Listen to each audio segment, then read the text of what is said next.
أستغفر الله سبحان الله والحمد لله ولا إله إلا الله والله أكبر ولا حول ولا قوة إلا بالله العلي العظيم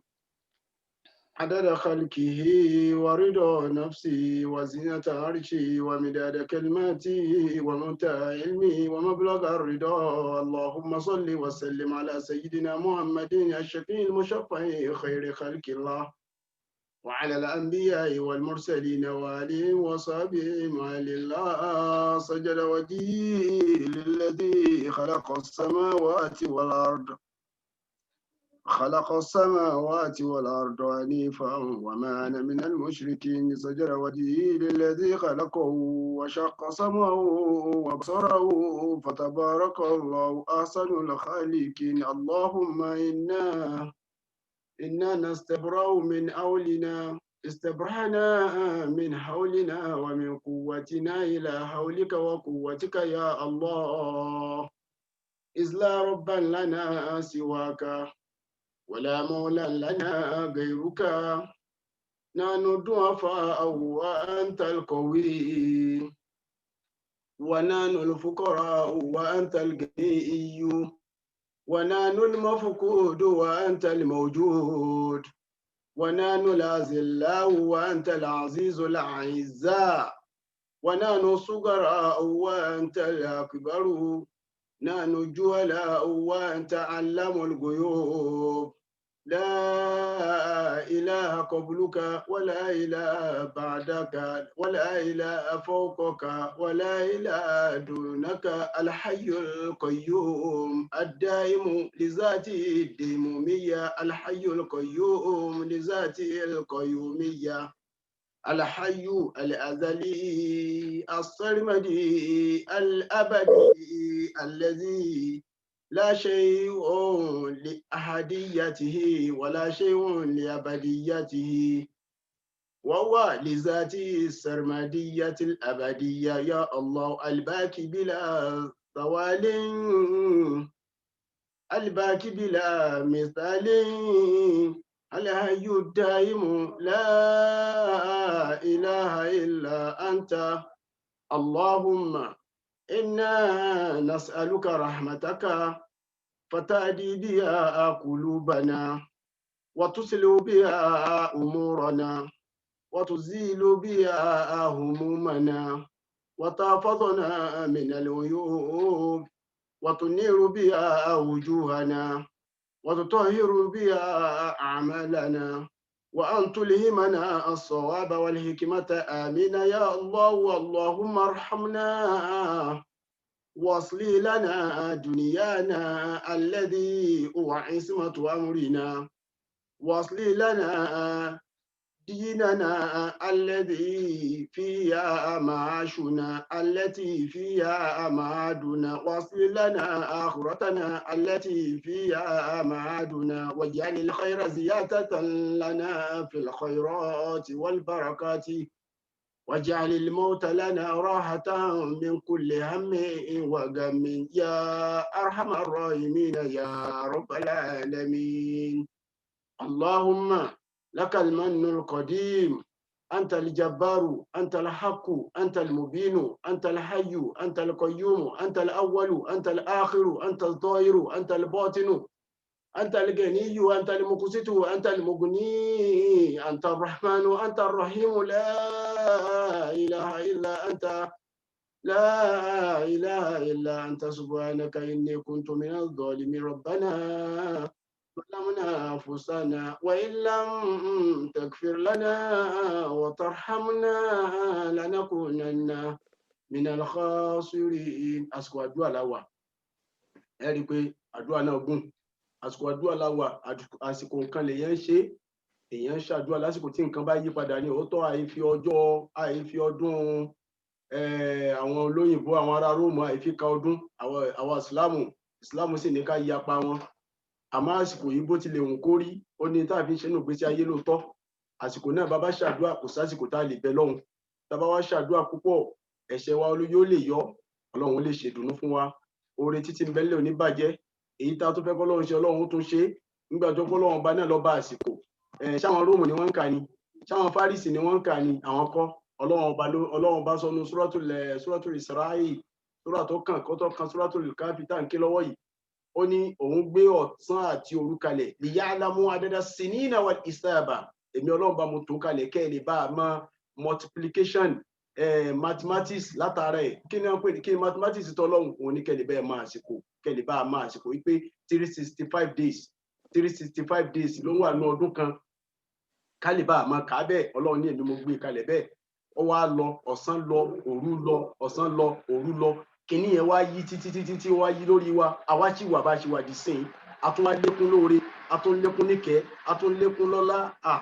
yẹ kéèyàn dúpẹ́ fọlọ́run o ẹni tó bá ronú ẹni tó bá ní inú rò ẹni tó bá ní làákàyè níkùn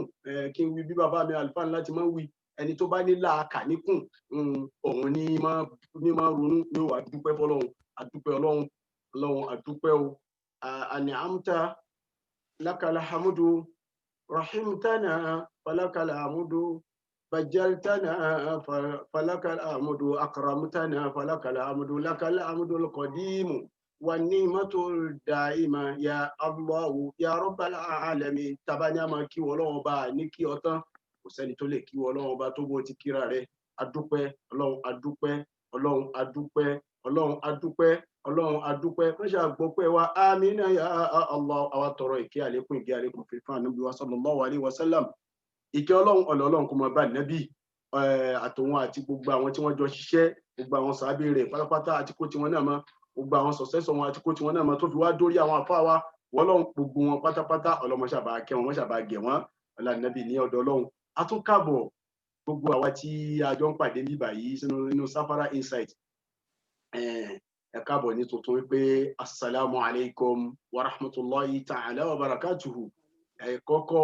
nínú January àkọ́kọ́ ìpàdé tá àkọ́kọ́ pàdé náà ní láti lè fi sọ̀rọ̀ ọlọ́run fúnra bá ti ṣe ń sọ́bọ̀ láti ìgbà tí a ti bẹ̀rẹ̀ ẹ̀rí ọlọ́run ṣoore fún wa púpọ̀ nínú 2020 tó kọjá lọ yìí òótọ́ COVID wà ń ta ọlọ́run sì yọ wá ń bẹ̀ ọlọ́run ló tún mọ yìí ṣé COVID ló gbajúmọ̀ ni ọlọ́run ló mọ iye àrùn tí ń rìn káàkiri ọlọ́run ló mọ iye àrùn tí ń rìn káàkiri nínú àyà tọ́lọ́run bá sọ sínú Suratul Baqara wípé nígbà tí ń sọ̀rọ̀ wípé walanabluwannakum bishay'in minal khawfi bishay'in ṣẹ́rí shay'in tọ́lọ́run bá sọ ń bẹ̀ yẹn kò ṣe rédé bẹ́ẹ̀ o àrùn tí ń bẹ láyé lọ́lọ́run bá rọra dákọ̀ pẹ̀lú shay'in yẹn ọlọ́run mú jọta sọ àyà náà wá fún wa iye àrùn tí ń bẹ tọ́lọ́run bá dá tó ṣe pé ibà jẹ̀díjẹ̀dí náàrùn orí fífọ́ inú rírun ojú dúdùn ara ríro gbogbo àwọn kinní yìí wà lára ẹ̀ ó wà lára ẹ̀ nǹkan bí almost 300 and shay'in nǹkan bí 312 ní tí n bá gbàgbé gẹ́gẹ́ bí tí àwọn àpò onítẹ̀ sí sọ lórí ẹ̀ ọlọ́run mojọ́ tí a bá wa sọ̀rọ̀ lórí yìí ọlọ́run wá yọ wá bí gbogbo àrùn yìí kòrónà tún wá kún ọlọ́run tó yọ wá bẹ́ẹ̀ ọlọ́run àdúpẹ́ o ọlọ́run àdúpẹ́ mọ́ṣà gbọ́pẹ́ wa amina amina ya Allah akí alájà wa ọláyíwọlá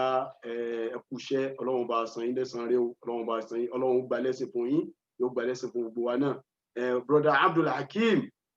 headboy ọlọ́mọṣàbà dúró tì yín ọlànàbí lọ́dọ̀ ọlọ́run àfihàn àfi ṣàdúrà fún gbogbo àwọn ọkùnrin àfàlájà ṣàdúrà fún gbogbo àwọn obìnrin bàbá mi Sheikh Daoud Alfanla Abdulmajid ọlọ́mọṣàbà ń ṣàlékún àláfíà ara wọn ìjọ tí wọ́n ń tọ́ mi ìjọ tí wọ́n bí mi ní bí àná yìí ìjọ tí wọ́n ń tọ́ mi tán gbá mi sọ́tún gbá mi sósì pé lọ́ṣẹ́lé ìjọ náà ti pa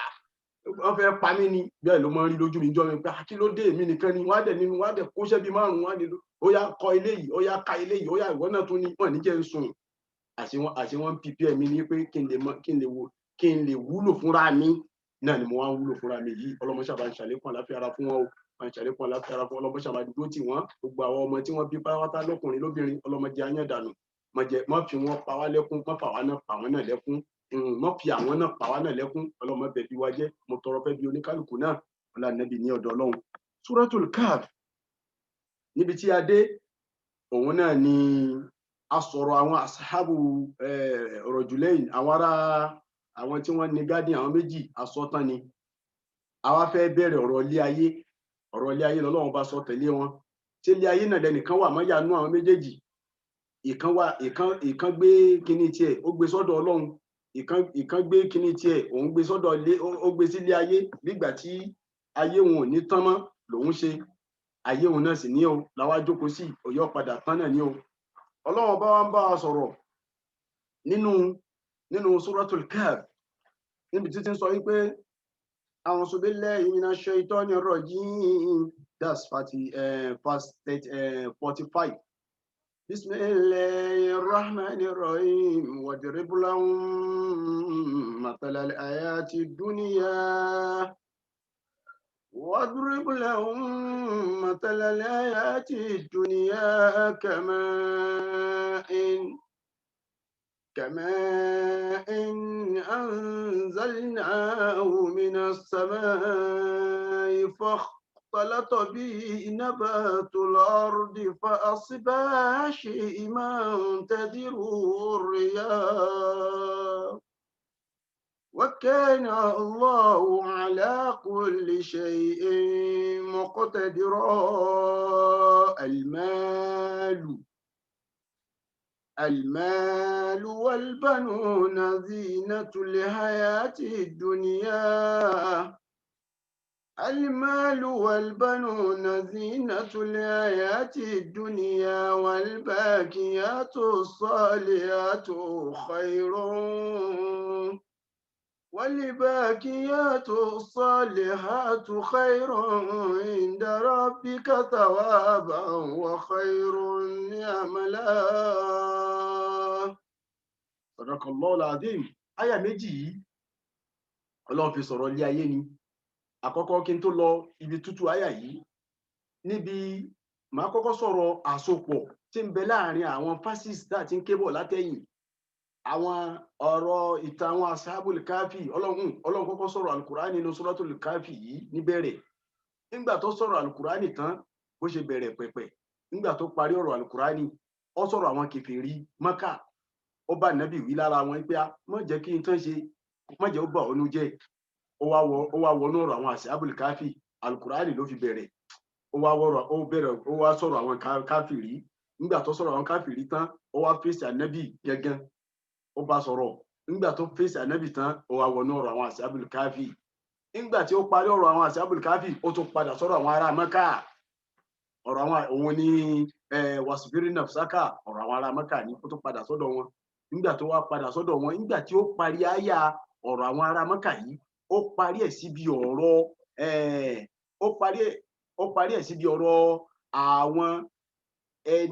àwọn ará ilé iná àtàwọn ọmọ àlìjẹ́nnà. Nígbà tí ó wá parí ọ̀rọ̀ àlìjẹ́nnà tó jẹ́ ìran méjì, ará ilé iná, ará ilé àlìjẹ́nnà, ọlọ́mọ fi wá síná, àlìjẹ́nnà láfíà Ọlọ́run. Nígbà tí ó parí àwọn méjèèjì, àwọn ìtàn àtàwọn méjèèjì wọn náà, ó wá kó sí ọ̀rọ̀ àwọn èèyàn méjì tó ṣe pé ẹnìkan náà nínú wọn wọ́n jẹ́ ní ire, ẹnìkan jẹ́ ní ibi, tó ń jẹ́ ọ̀rọ̀ àwọn ará Gádìn. Nígbà tí ó parí ọ̀rọ̀ àwọn ará Gádìn báyìí, ọ̀rọ̀ ilé ayé tó ní kálukú ń wà mọ́yá. Ṣáyé làwọn ará asahabul káfí, ayé yìí ni wọ́n fi ilẹ̀. Mo sọ fún wa tí a bá gbàgbé pé nínú wọn olówó ń bẹ nínú wọn, ọlọ́lá ń bẹ nínú wọn, onípò ń bẹ nínú wọn, wọ́n wá di gbogbo ẹlẹ́. Ṣé gbogbo tá à ń dàpọ̀ ìtẹ́lẹ̀ inú ilé ayé ló mọ? Ayé ló mọ. Wọ́n wá torí ẹ̀ wọ́n kó gbogbo ẹlẹ́ fọlọ́hun. Wọ́n wá lọ ọ̀dọ̀ Ọlọ́run, wọ́n sá lọ ọ̀dọ̀ Ọlọ́run. Ọlọ́run wá ń sọ fún ànábì náà pé ìwọ náà báwọn asábùl káfí ti sá lọ ọ̀dọ̀ Ọlọ́run, ìwọ náà ìsìbírí náà sákà máa lẹ̀zínà yad'una rabbahum, ìwọ náà jókòó tí àwọn tí wọ́n sá lọ ọ̀dọ̀ Ọlọ́run tó jọ gbọ́dọ̀ Ọlọ́run bá wọn ni wọ́n jókòó sí. Ọlọ́run tó wá kó bẹ́ẹ̀ pé ọ̀rọ̀ tí mò ń sọ sẹ́ kó lè yọ. Àwọn tán bá wọná, Ọlọ́run wá sọ ohun tí ó ṣẹlẹ̀ nínú náà. Àwọn tán bá wà àlìjẹ́nnà, Ọlọ́run wá sọ ohun tí ó ṣẹlẹ̀ nínú àlìjẹ́nnà. Kó lè ṣe àwọn èèyàn lójú kòkòrò,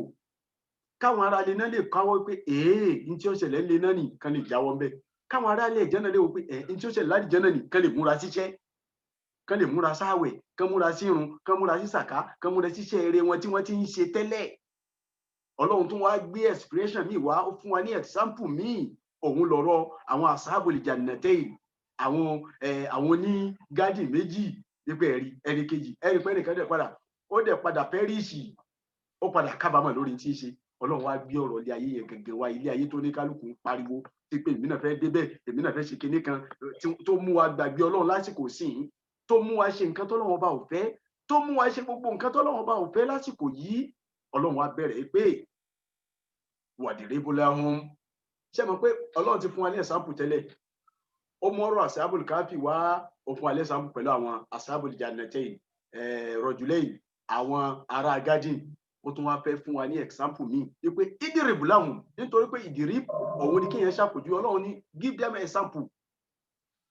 wípé draw ìdìrìbù òun ni kéèyàn draw nǹkan wípé draw example ya example ya àpèjúwe kan fún wọn ìdìrìbù láhùn matalal ayati dunya ìwọ Ànábì ṣàlàyé ilé ayé fún wọn wípé kàmáìn ilé ayé yẹn ó dàbí kíni ẹ rí i pé à ń sọ̀rọ̀ ń jò ní ìmọ̀ sọ fún wa pé tá a bá fẹ́ sọ̀rọ̀ Al-Qur'ani ń kọ́ wa ní gbogbo nǹkan púpọ̀ tẹ́ ẹ bá sọ̀rọ̀ tí ẹ bá sọ̀rọ̀ kalẹ̀ tẹ́ ẹ bá kàn sọ̀rọ̀ kalẹ̀ lásán tẹ́ ẹ má pòjúwe wá kìí sábà sodo òótọ́ yóò yí àwọn tẹ́ ẹ bá sọ̀rọ̀ o àmọ́ tẹ́ ẹ bá sọ̀rọ̀ tẹ́ ẹ bá mẹ́sàmpù wa gbàgbé ọ̀rọ̀ tó sọ wọn sì nígbàgbé ẹ̀sàmpù tó mú wa wọn nígbàgbé ẹ̀sàmpù àgàgà kó jẹ́ bí ẹni ire àtẹni ibi lẹ bá ti sọ wọn mọ̀ rántí ni pé wọ́n sọ̀rọ̀ kan fún wa bíbá ìjọ kan wọ́n sọ̀rọ̀ ẹni ire kan wọ́n ló ṣe báyìí ní ìwọ̀n àwọn nǹkan ire tó bá wọ́n sọ̀rọ̀ ẹni ibi kan fún wa láwọn nǹkan tó bá nígbà tó kù níbi ibi rẹ̀ tí ó jèrè tó jọ pé ó padà run down ní lórí iṣẹ́ rẹ̀ so tí yẹn bá gbàgbé ọ̀rọ̀ tá a sọ kò sì ní gbàgbé example ṣáyé òun náà ní oníkálukú wa alákúndàmú sí Ọlọ́run wa ní Ọlọ́run wa ń sọ ọ́ sí pé ìdíríbù láhùn wa ànábì ṣàlàyé fún wọn mọ́tàlá àyàtì dúnìyà àpèjúwe ilé ayé tí wọ́n ti ẹ̀ ń wà máyà yìí ẹ̀yin ara sáfárà àpèjúwe ilé ayé owó tá a ní òní tán ọmọ tá a kó sáyà tá a ní ọmọ tá a ní òní tán yìí Ọlọ́run bá ní ṣàlàyé fún wọn mọ́tàlá àyàtì dúnìyà alẹ́ ayé yìí pé kí ni o kàmáìn ó dà gẹ́gẹ́ bí omi kan anzalnahu minas sama tá à ń sọ̀ kalẹ̀ omi yẹn ń sọ̀ kalẹ̀ láti sánmọ̀ omi yẹn ń sọ̀ kalẹ̀ láti sánmọ̀ tóbi tá a bá lómi ń sọ̀ kalẹ̀ láti sánmọ̀ kí nìyẹn that's rain nìyẹn òjò Ọlọ́run wá ní fakhatalata bihi nabatul ardi anzalnahu asọ̀ kalẹ̀ láti sánmọ̀ fakhatalata bihi nabatul ardi omi yẹn ṣe sọ̀ kalẹ̀ sórí ilẹ̀ ní báyìí so omi yẹn wá rò papọ̀ mọ́ irúgbìn ilẹ̀ ńlẹ̀ ó rò papọ̀ mọ́ irúgbìn ilẹ̀ ńlẹ̀ salamu alaikum wọ́n ti pe mọ́gíríbì o òun náà ń pè lọ́wọ́ tí à ń gbọ́ díẹ̀díẹ̀ yẹn so omi yẹn rò papọ̀ mọ́ irúgbìn inú ilẹ̀ ńlẹ̀ fa asbaha hashiman ló bá di wípé bó ṣe rò papọ̀ mọ́ ilẹ̀ ńlẹ̀ màá kàn tún lọ fẹ́rẹ́fẹ́rẹ́ tí n bá ti kírun tán sì máa padà síbẹ̀ ó wá di pé ńgbà tó yá bó ṣe rò papọ̀ mọ́ ilẹ̀ ńlẹ̀ yẹn ó fún fúláwà àwọn irúgbìn àwọn agriculture àwọn nǹkan àwọn agriculture tí wọ́n gbìn lásìkò yẹn ó fún ní good form èyí tó àwọn ewé rẹ̀ wọ́n máa green èyí tó jẹ́ kó jáde ní apple yóò jáde dáadáa ọsàn yóò jáde dáadáa iṣu yóò jáde yóò wà òkè èso tó wà lórí igi àgbálùmọ̀ gbogbo kìíní yóò jáde ewé rẹ̀ yóò green èso yẹn á dẹ̀ wà òkè nígbà tí òjò bá ti rọ̀ sí tó wá láti sánmọ̀ fàásìbà àṣìmọ̀ tẹ́sírú òrìyà tó bá tún yá tó tún pẹ́ yóò wá di pé yóò bá túmọ̀ rẹ̀ yóò máa kú lọ tẹ̀sírú òrìyà àsìkò tí bá ń kú lọ yẹn atẹ́gùn máa fẹ́ sọ́tún atẹ́gùn máa fẹ́ sósì ẹ̀rẹ̀ ewé tí ó máa lọ tún tí ó máa lò sí báyìí tátẹ́gùn máa fẹ́ wa kana Allahu ala kulli shay'in muqtadira Ọlọ́run bá ní ṣé ẹ rò pé ewé kan fẹ́ fúnra rẹ̀ ni ṣé ẹ rò pé igi ń wù fúnra rẹ̀ ni ṣé ẹ rò pé àgbálùmọ̀ ń wù fúnra rẹ̀ ni ṣé ẹ rò pé ápù ń wù fúnra rẹ̀ ni ṣé ẹ rò pé iṣu tẹ́ẹ̀kì bọ́lẹ̀ ẹ̀gẹ́ cassava tẹ́ẹ̀kì bọ́lẹ̀ tó yọ kòkó gbogbo ẹ̀ tẹ́ẹ̀kì bọ́lẹ̀ tó ń jáde ṣé ẹ rò pé ń wù fúnra rẹ̀ ni Ọlọ́run bá ní èmi ni mò ń ṣe o Ọlọ́run bá ní èmi ni mò ń ṣe o wasalaamu alaykum wa rahmatulahi wa barakatuh àdùn mẹ́ẹ̀ kí a fi lè lọ kí magribi. Wa alaikum salam wa rahmatullahi wa barakatuh. Níbi ọ̀rọ̀ tí ibi tá ká tó bírèkì ẹ̀ka kò sáré ṣàdúrà kékeré kan tó Ọlọ́run gbogbo àǹfààní ilé ayé gbogbo nǹkan tí ilẹ̀ tó ń jáde láti inú ilẹ̀ kí la mọ̀ sí oúnjẹ resources kọ́lọ̀ ń ṣe àlékún ẹ̀ fún wa kí a lè rí ìlò dáadáa ní ti ọ̀nà tí halal àmì rabbana taqabbal minna innaka anta samiul alim. We'll take a break now, go and pray Maghrib and Isha wherever you are in the world, and then we'll come back in 15 minutes inshallah. Assalamu alaikum wa rahmatullahi ta'ala wa barakatuhu. Wa alaikum assalam wa rahmatullahi wa barakatuh. Assalamu alaikum. Assalamu wa rahmatullahi wa barakatuh. Okay, alhamdulillah. May May Allah accept our prayers and praises. Forgive us, have mercy on us, keep us on the straight path, and protect us. Amin. Amin. Ya Rabbal Alamin. So we were talking about the similitude of life in this world, and the similitude. Said again. We were talking about the similitude of this fleeting world and the everlasting hereafter before we went on break for Salat. So, and that's where we will continue. So from Surah Kaf, verses 45 and 46. Yeah. Okay, inshallah. So Ustaz, Bismillah.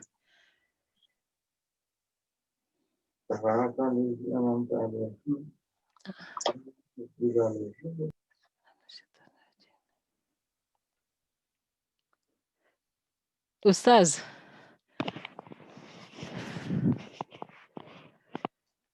Ustaz, salam alaikum.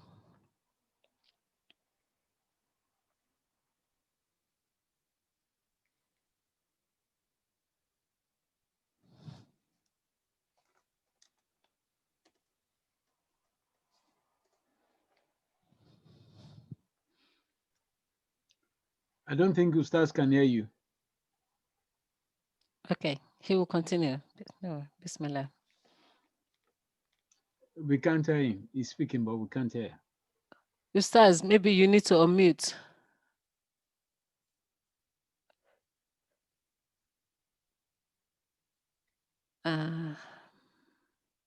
Hereafter, which has two destinations, paradise and hell. May Almighty Allah admit us into paradise and protect us from hellfire. Amen. So Allah has given many examples in this surah that we have read so far about how this world is. It starts from, if you recollect when we were doing the introduction of Surah Kaf, we talked about the reason for revelation of this surah is that the questions that the Qurayshi people, the disbelieving Qurayshi people, were asking the Prophet sallallahu alaihi wasallam, up to the point where they had to go and seek advice from the Jews as to whether the Prophet sallallahu alaihi wasallam is actually a prophet sent by Almighty Allah, and they were told to ask 3 questions. One of the questions is about has been answered in the earlier verses of this surah, which is about the Ashabul Kahf, the youth of the cave. That no one would know about them unless it's a prophet. And so in this surah we've learned how Almighty Allah gives various examples of the life of this world and the hereafter, as well as the belief and disbelief about the attachments that human beings have to the wealth of this world in terms of property, assets, family, children, spouses, and how those things can be a test if not used properly, but could also be a blessing if used properly in the way of Almighty Allah. And we've talked about belief and disbelief, followed by the 2 gardens, the owners of the 2 gardens, who were one takes pride and arrogance in the wealth that he was given, thinking that it will not perish and thinking that the wealth of this world will save him in the hereafter. So we find here that the similitude, and then the other gardener who was poor and whose garden was not producing, was not yielding as much vegetation as the other gardener, but yet he was humble. And this is a similitude that Almighty Allah wants us to take from this, that be humble, whatever your circumstances, be humble and not be arrogant, because when people take pride in the wealth that they have given and it leads to arrogance, that thing can go, the wealth can disappear just like that in a second, and nothing is impossible for Almighty Allah. And that is the lesson that we have drawn from the 2 owners of the garden. And Almighty Allah is telling the Prophet sallallahu alaihi wasallam all of these things just to remind him that he should be with the people who are righteous, who are humble, and not those who rely on their wealth for everything. That leads them to arrogance and nothing. It's like having all of these things, but standing on the day of judgment and seeing that all of those wealth that people rely on this world become worthless. We did not bring them to this world. They did not come with us when we were born, and we're going to leave them here. They are things of the world that have no worth in the hereafter, except when it is used wisely in the cause of Almighty Allah.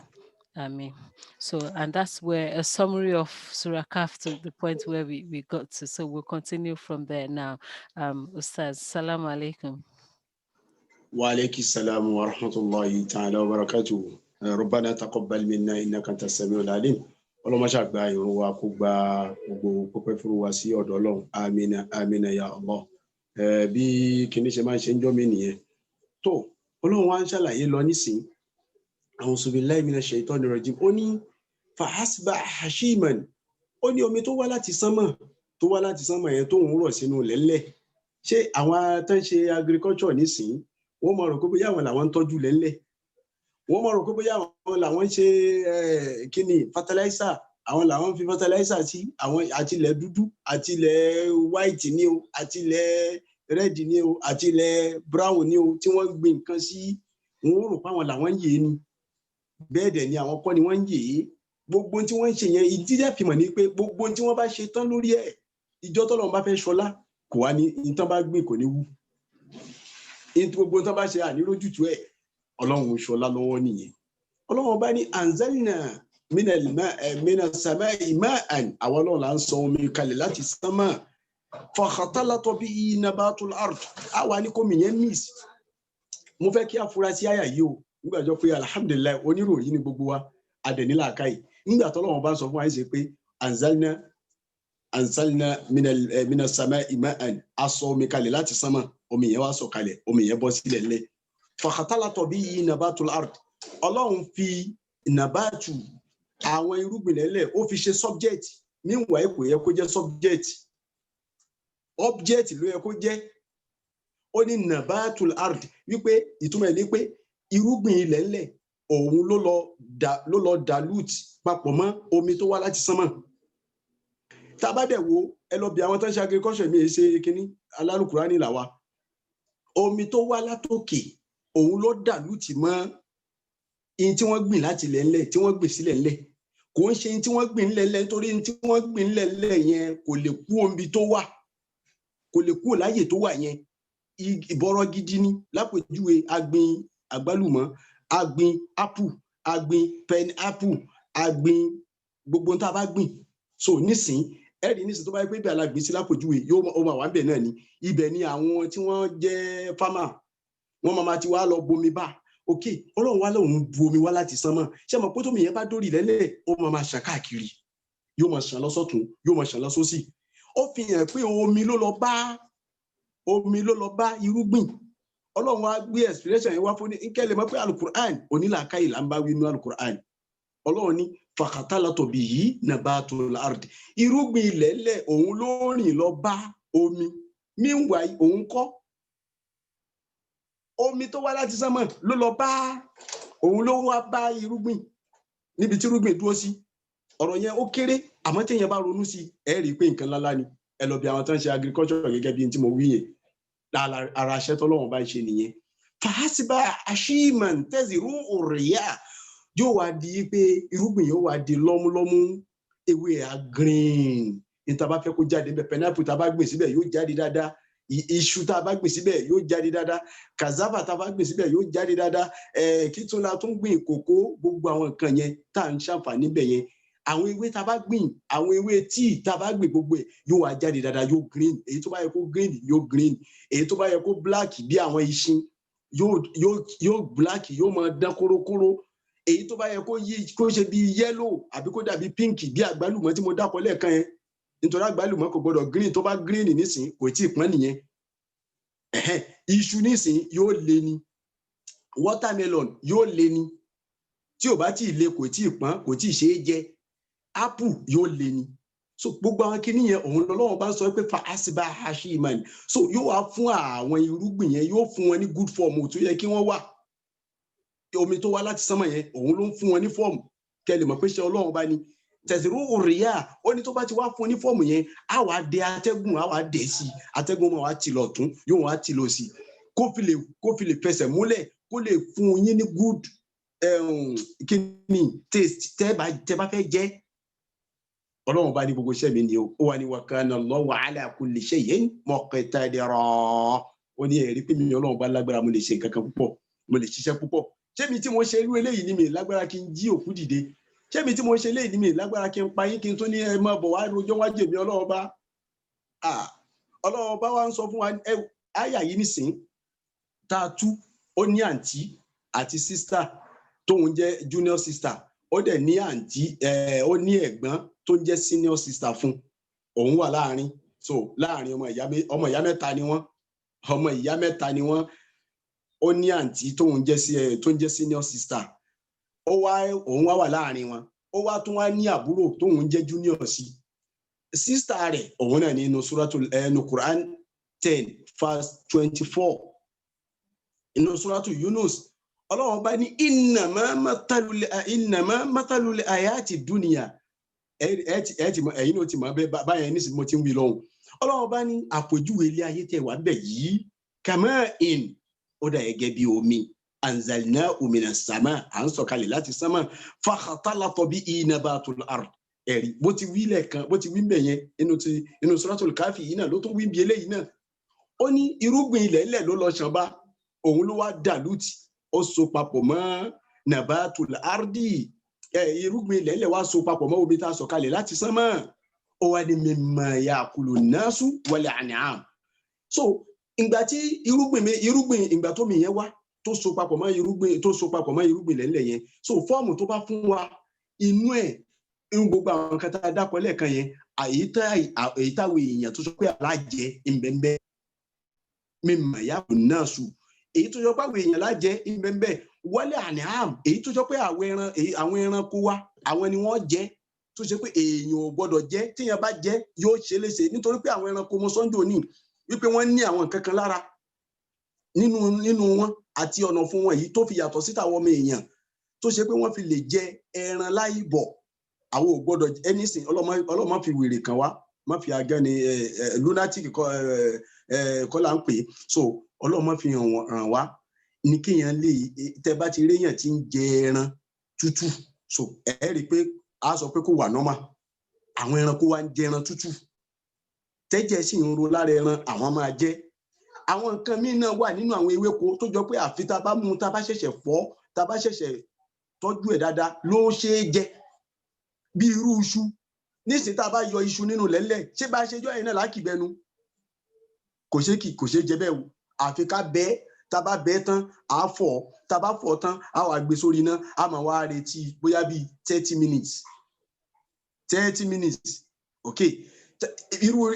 irú bẹ́ẹ̀ náà nísìnyí bẹ́ẹ̀ ni cassava náà watermelon nísìnyí tá a bá rà kó ibi tí wọ́n ti ń tà tá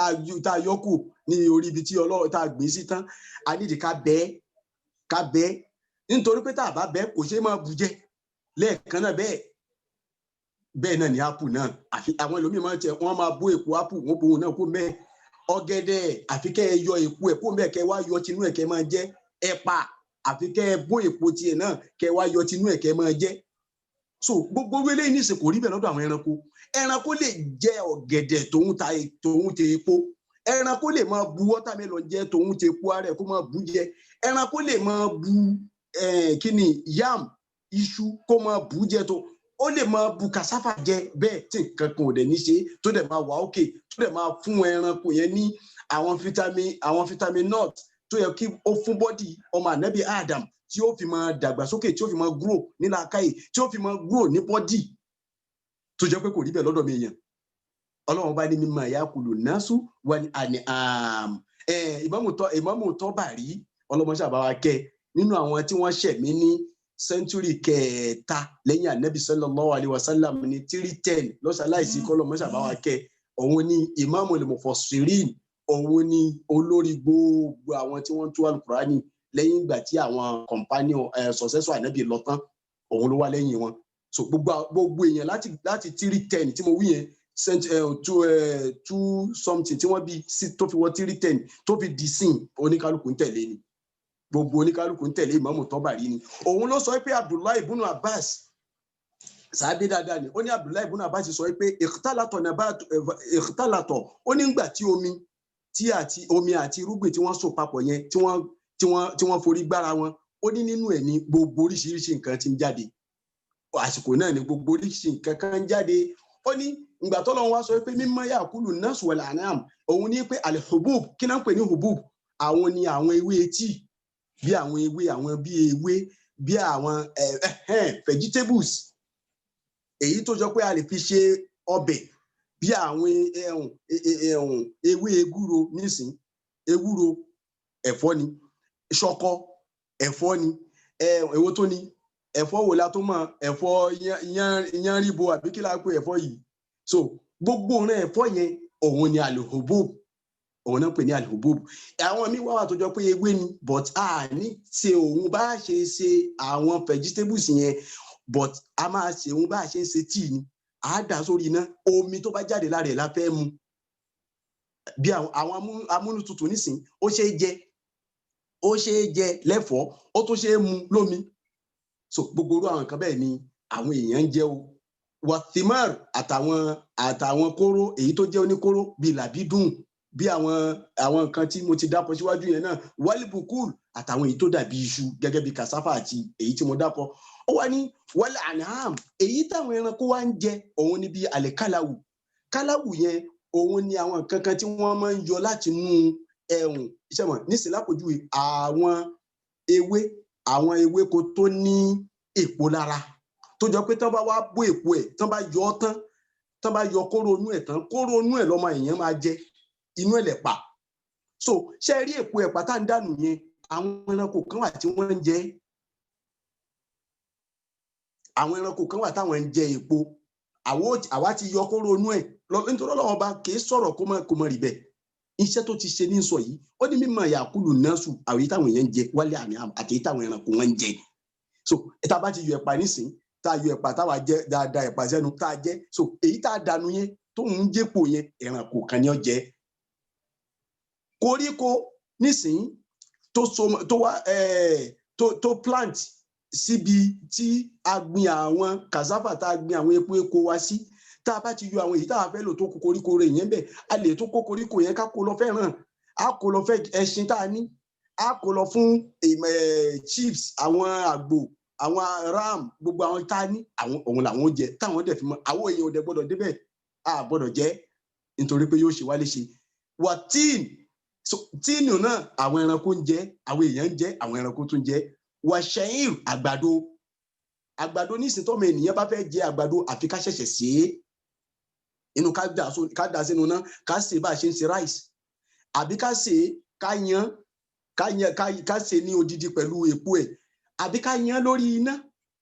àmọ́ kéèyàn mú àgbàdo kákó lórí igi sídì báyìí tó wà ní sídì ẹ̀ ká sì dàdí sẹ́nu bóyá èmi jọmọdé wájú yìí o sáré ni tó lè jẹ́ sáré ni tó dàgbàdo sẹ́nu tó jọ pé wọ́n ṣe yọ kó lórí kíní báyìí tó sì dà sẹ́nu so gbogbo eléyìí nísìn èèyàn lè ṣe bẹ́ẹ̀ àwọn ẹranko lè ṣe bẹ́ẹ̀ ẹ̀wà tá a ṣẹ̀ṣẹ̀ kápò ráìsì tá a ṣẹ̀ṣẹ̀ yọ nínú omi tá a ṣẹ̀ṣẹ̀ gbọ́n tán tí ó ṣẹ̀ṣẹ̀ tá a ṣẹ̀ṣẹ̀ ń bó èpo ẹ̀ ẹranko lè máa jẹ́ tòun tẹ èpo rẹ̀ àwọn ọmọ èèyàn àfi ká sè é Ọlọ́run á dáko èèyàn ó tún dáko ẹranko mọ́ mímọ̀ ya'kulu an-nasu wal an'am àti táwọn ẹranko wọn jẹ hatta iza akhasatil ardu zukhrufaha Ọlọ́run ní tó bá wá yá ilẹ̀ tí wọ́n fi ń gbìn nǹkan yẹn Ọlọ́run ní màá ní káwọn màláíkà lọ bá wọn yè ẹ tó bá wọn yè ẹ bá wọn yí lójú padà ẹ bá wọn tọ́jú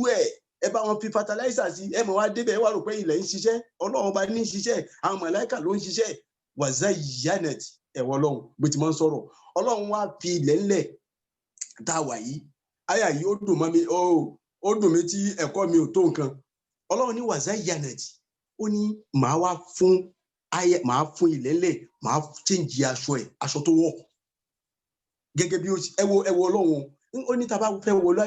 wọnú ilé àlìjẹ́nà nígbà tí ń sọ̀rọ̀ àwọn ẹni ire àtàwọn ẹni bí ó ní máa change aṣọ àwọn ará ilé àlìjẹ́nà á wọṣọ àláàrí fún wọn á wọṣọ tuntun máa change bọ́dì wọn máa change aṣọ wọn ẹ máa rí wọn wípé ẹnìkan ní tó wọṣọ yìí aṣọ tó fine ó wá ń sọ sí ní bíbá yìí náà pé òun máa change kọ́lọ̀ lẹ́lẹ̀ òun á change fọ́tò ẹ̀ òun á change aṣọ rẹ̀ wàzẹ́ yanet àwọ̀ṣọ mi fúnlẹ̀ lẹ́ẹ̀ Ọlọ́run ó wọṣọ míì fún lẹ́lẹ́ èyí tẹ́ ti fi gbìn yẹn ìyẹn ti lọ yóò wá wọṣọ míì fún tẹ́ bá tún wá gbìn nǹkan míì yóò tún kó lè fún yín ní good form tí ẹ fẹ́ wa dhanna ahluha annahum qadiruna alayha títóbi Ọlọ́run bá tí ò sí rú ẹ o títóbi Ọlọ́run bá tí ò sí rú ẹ o attahiyatu lillah azzakiyatu lillah at-tayyibatu salawatu lillah assalamu alayka ayyuhan nabiyyu wa rahmatullahi wa barakatuhu assalamu alayna wa ala ibadillahi salihin Ọlọ́run bá ní wa dhanna ahluha àwọn tí wọ́n wá jẹ́ àwọn agriculture wọ́n wá rò pa àwọn làwọn ń ṣiṣẹ́ yẹn wa dhanna Ọlọ́run bá ní wọ́n rò ahluha àwọn tí wọ́n nílẹ̀ ńlẹ̀ tí wọ́n ń gbin nǹkan sí yẹn annahum wípé àwọn ń kọ́ qadiruna alayha wípé àwọn làwọn lágbára lórí ẹ̀ wọ́n rò sí pé àwọn làwọn ń ṣiṣẹ́ lórí ẹ̀ àwọn làwọn ń tọ́jú ẹ̀ bẹ́ẹ̀ dẹ̀ ni Ọlọ́run bá ní ń tọ́jú rẹ̀ Ọlọ́run bá ní ń tọ́jú lẹ́lẹ̀ ata amruna laylan aw nahara Ọlọ́run bá ní kẹ́lẹ̀ mọ̀ ìjọ tá bá fẹ́ ṣọlá á da pandemic bo ilẹ̀ ńlẹ̀ yẹn tẹ́ ẹ bá da àgbàdo tẹ́ ẹ da ẹ̀wà sí tẹ́ ẹ da ráìsì sí kò ní fún yín ní kankan a ní kí àwọn màláíkà lọ bá sọ̀rọ̀ ẹ̀rí Ọlọ́run bá gbé ilẹ̀ ńlẹ̀ sí ìgbé èèyàn níbí báyìí ó ti kọ́kọ́ ní wàsá janet ó ní máa wọṣọ fún wọn á wọṣọ fún bí ìgbà tí aṣọ iṣẹ́ mọ̀ ìjọ ìyàwó oníyàwó yóò múra dáadáa ìyàwó múra ọkọ náà múra Ọlọ́run ní bí ọkọ àti ìyàwó ti múra bẹ́ẹ̀ ni ilẹ̀ ńlẹ̀ náà ti múra níbí báyìí á chíǹjì bọ́dí ẹ̀ á chíǹjì ara rẹ̀ fún Ọlọ́run ní tó bá di pé ẹ̀yin wá ń rò pé ilẹ̀ ń ṣiṣẹ́ yẹn á wà ní káwọn màláíkà lọ bá sọ̀rọ̀ á ràn àwọn màláíkà sí á bá sọ̀rọ̀ Ọlọ́run bá bọ́lọ́run ṣe ń bẹ́ yẹn sọ̀rọ̀ ní ń bá ẹranko sọ̀rọ̀ bọ́lọ́run ti ń bẹ́ ẹranko sọ̀rọ̀ ní ń bá ewéko sọ̀rọ̀ bọ́lọ́run ti ń bá ewéko sọ̀rọ̀ ní ń bá tó mí sọ̀rọ̀ àti tí ó lè mí Ọlọ́run ọba ní àwa là á bá ilẹ̀ a máa bá ilẹ̀ sọ̀rọ̀ á ránṣẹ́ sí laylan ó lè jó òru láránṣẹ́ sí aw naharan ìgbà tó bá wà ní ó lè jọ́sàn láránṣẹ́ sí faja'alnaha hasidan tẹ́ bá ti ń rò pé ilẹ̀ Ọlọ́run ó ní á kàn ní kí gbogbo ẹ̀ kú kó má sí nǹkan kan bẹ́ẹ̀ kó má lè ṣe nǹkan kan fún yín kó má fún yín fọ́ọ̀mù kankan tẹ́ bá gbin kàsáfà síbẹ̀ kódà kó jọ pé kàsáfà yìí wọ́n lọ mú wá láti ibi tí wọ́n bá ti lọ mú wá ni tó jọ pé ó lè wù ó lè ṣe dáadáa Ọlọ́run ní rárá kò ní sẹ́ àwọn ọlọ́kẹ́ lè mọ̀ sẹ́ pé àwọn Ọlọ́run ọba là ń ṣiṣẹ́ ká fún yín ní nǹkan kan asidan òun nílẹ̀ tó gbẹ tí ò sí nǹkan kan bẹ́ẹ̀ ka'allam tughna bil ams Ọlọ́run ní àwa sọ di bí ìgbà tó jọ pé sóun kọ́ la lò lánàá ni ṣé bóun la fi gbé ráìsì ní ọdún tó lọ yìí ṣé bóun la fi ṣe kinní kan àmọ́ wa bìíra wa Ọlọ́run bá ń ṣiṣẹ́ lọ́wọ́ ni o ó ń jẹ́ kẹ́ ẹ mọ̀ ọlọ́gbọ́n bẹ̀ yẹn ni ó fura pé Ọlọ́run bá ní ó ń ṣiṣẹ́ yóò tètè dálà káyè padà lọ sọ́dọ̀ Ọlọ́run kẹ́ ẹ lè mọ̀ Ọlọ́run wá ń sọ sí pé ka'allam tughna bil ams kó mọ́dà ojú wa dàbí pé òun kọ́ ni wọ́n lò lánàá Ọlọ́run wá ní kadhalika nufassilu al ayati liqawmin yatafakkarun Ọlọ́run bá ní gbogbo tí mò ń sọ yẹn mò ń ṣàlàyé ọ̀rọ̀ ni mò ń give explanation kó já sí pé ẹni tí mò ń bá sọ̀rọ̀ kó lè mọ̀ pé àwọn tá à ń bá sọ̀rọ̀ sẹ́ẹ̀ nínú Al-Qur'an àwọn ọlọ́gbọ́n ni liqawmin yatafakkarun àwọn tí wọ́n lọ́gbọ́n tí wọ́n máa ń rorí Al-Qur'an ni wọ́n ní arorí sí ni wọ́n ní àgbé sílé kí ó wọn pé rúkú àgbé kalẹ̀ àmọ́ ká á tún wá rorí sí. So eléyìí ni sísítà fún àyà tí ó wà ní ti suratul Kafi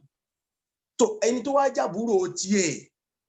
tó ń jábúrò fún ti suratul Kafi yìí òun ni Quran 79 verse 30 to 33 Ọlọ́run bá ní wal ardu nínú suratul Nazi'at Ọlọ́run bá ní wal ardu àti ilẹ̀ yìí ilẹ̀ òun náà Ọlọ́run bá ń sọ bẹ́ẹ̀ da'aha ba'da zalika da'aha àwọn Ọlọ́run bá àwa straight ẹ̀ alẹ́vù ẹ̀ òun ni da'aha òun ni pé alẹ́vù ẹ̀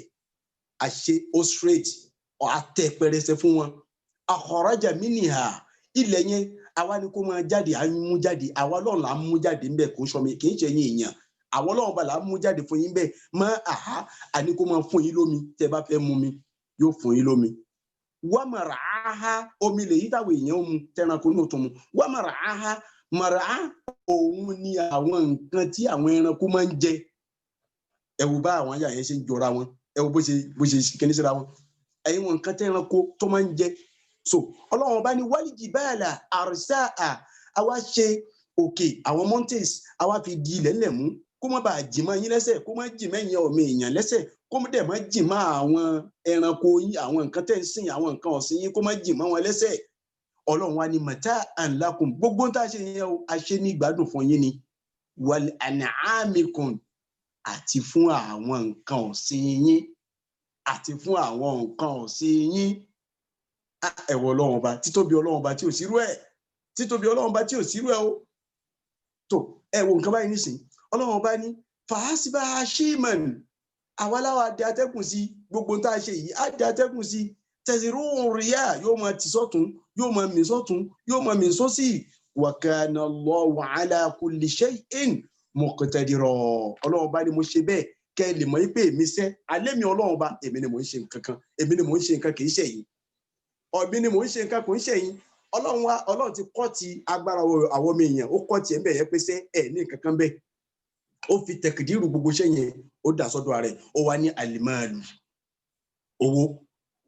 àlìmáàlù ọlá àlìmáàlù àwọn nǹkan resources wa àlìmáàlù nítorí pé ní èdè lárúbáwá tán bá bí wá ok ẹ̀tẹ̀ mọ́jẹ̀ ń dára mi láàmú tán bá tiẹ̀ bí wá ẹ̀yin ara sáfárà a ní dèyàn méjì tí ó sọ̀túnmọ̀ àlìmáàlù yìí fún wa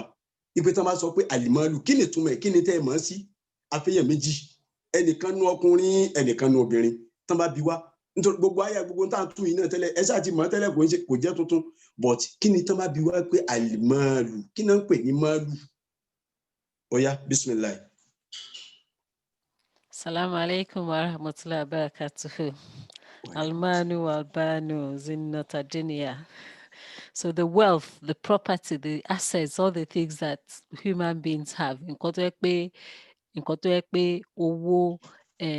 dúkìá gbogbo àwọn nǹkan bẹ́ẹ̀ yẹn ni almalu. Nǹkan tó yẹ pé àwọn nǹkan afẹ́ ayé à ń kọ́lé, à ń nílé, à ń ra mọ́tò, à ń ṣe gbogbo ẹ̀. Gbogbo àwọn yẹn Ọlọ́run sọ fún wa pé àwọn nǹkan ilé ayé yìí bí ẹ̀ṣọ́ ilé ayé yìí ni. Ní ṣókí. Gentlemen, our brothers and sisters in the house, ẹ bá wa dá sí. Ọlọ́run máa ń lo almalu and albanu pọ̀ nínú Quran níbi oríṣiríṣi láti rí méjèèjì pọ̀ bẹ́ẹ̀ pé the wealth and children or wealth and family. So Ọlọ́run máa ń lo méjèèjì pọ̀ pé look, those are the things of the beauty of this world. So that we should not get distracted by those things. Bismillah. Yeah, I think another word that we can use is akojo. Jazakallahu khairan. Tankopo. Tanka. Alhamdulillah. Alhamdulillah. Jazakallahu khairan. Okay. Jazakumullahu khairan. Jazakumullahu khairan. Ṣé kò sí ọ̀rọ̀ mọ́? Ṣé kò sí ọ̀rọ̀ tó kù mọ́ mi? Salam, dúkìá. Dúkìá. Jazakumullahu khairan. Okay. Ọ̀dà tó bá jẹ́ pé a ti rí báyẹn nísìn a ti mọ̀ pé dúkìá ni. Ṣé gbogbo ńgbà tá a wá ti wá mọ̀ pé dúkìá ni kí wá ní problem àwọn èèyàn lónìí? Alájà jazakumullahu jazakillahu khairan brother Shamsuddin àti brother wa láti Kútọ́nù ọlọ́mọṣàbá dótì àti gbogbo ẹni tó fẹ́ sọ̀rọ̀ náà. Ṣé rí yíyé wa wípé dúkìá òun ni àlìmọ́lù kí wá ní problem wa lórí currency? Kí ni problem wa lórí currency? Nítorí pé kí làwọn ẹ wo pọ́ńtọ̀ tí àwọn ọmọ èèyàn tá à ń fún currency láyé ìsìn àwọn currency tá à ń ná òun ni dọ́là lẹ́yìn náà dọ́là báwo dọ́là kọ́lá kọ́ ka owó olúwa ló yẹ ká kọ́ ka náírà ló lórí gbogbo owó ayé nítorí pé ìlú tí wọ́n ti bí wa nìyẹn. So followed by dollar, sterling, euro àti gbogbo àwọn currencies yìí gbogbo ẹ̀ pátápátá àwọn ọmọ èèyàn wá jókòó síbi currencies yìí ju àwọn dúkìá tẹ́ dákọ̀ tẹ́yìn mẹ́tẹ̀ẹ̀ta dákọ̀ yìí lọ. Tán bá bí ẹlòmíì náà nu ẹni tó ń ṣe bẹ́ẹ̀ ó mọ̀ ọ́ ẹni kó definite ẹ̀ ó mọ̀ ọ́ but tó bá ti kúrò níbẹ̀ yẹn tán kò fẹ́ gbọ́ mọ́ currency ní jà sí currency làwọn èèyàn kí làwọn èèyàn ń para àwọn ẹ̀sìn Nàìjíríà kí lẹ̀ ń gbọ́ àwọn àjálẹ̀ àbí kí ni wọ́n ṣàjálẹ̀ náà ni wọ́n pè àbí òkèlẹ̀ ìrántí àjálẹ̀ náà ni àjálẹ̀ gbogbo àjálẹ̀ tẹ́ ń gbọ́ yẹn gbogbo wọn gbé ẹnìkan lónìí wọ́n fẹ́ nìkan ṣe kinní kan wọ́n náà fi ṣe owó kí ni wọ́n wá kí currency